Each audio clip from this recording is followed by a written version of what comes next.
Hebrews 7장. This Melchizedek was king of Salem and priest of God Most High. He met Abraham returning from the defeat of the kings and blessed him, and Abraham gave him a tenth of everything. First, his name means King of Righteousness. Then also, King of Salem means King of Peace, without father or mother, without genealogy, without beginning of days or end of life. Like a son of God, he remains a priest forever.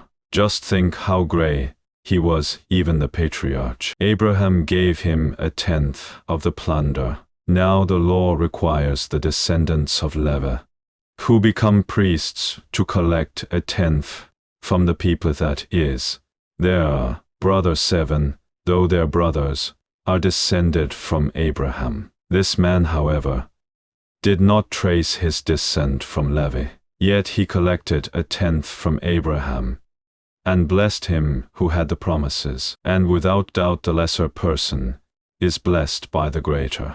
In the one case, the tenth is collected by men who die, but in the other case, by him who is declared to be living. One might even say that Levi, who collects the tenth, paid the tenth through Abraham, because when Melchizedek met Abraham, Levi was still in the body of his ancestor. If perfection could have been attained through the Levitical priesthood, for on the basis of it, the law was given to the people, why was there still need for another priest to come on in the order of Melchizedek, not in the order of Aaron? For when there is a change of the priesthood, there must also be a change of the law. He of whom these things are said belongs to a different tribe, and no one from that tribe has ever served at the altar. For it is clear that our Lord descended from Judah,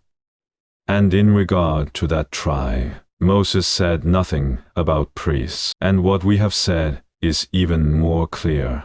If another priest like Melchizedek appears, one who has become a priest not on the basis of a regulation as to his ancestry, but on the basis of the power of an indestructible life. For it is declared, "You are a priest forever," in the order of Melchizedek. The former regulation is set aside because it was weak and useless, for the law made nothing perfect, and a better hope is introduced, by which we draw near to God, and it was not without an oath. Others became priests without any oath, but he became a priest with an oath when God said to him, "The Lord has sworn, and will not change his mind.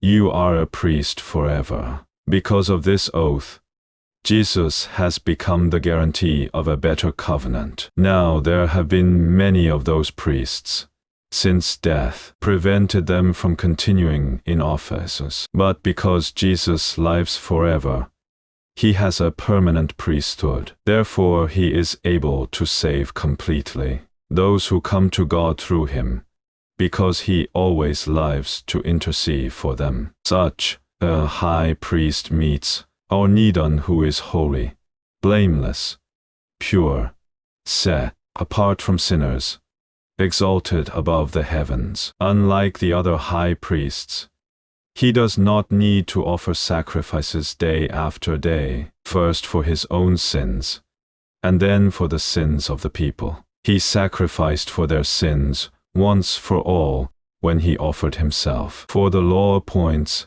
as high priests men who are weak, but the oath, which came after the law, appointed the Son, who has been made perfect forever.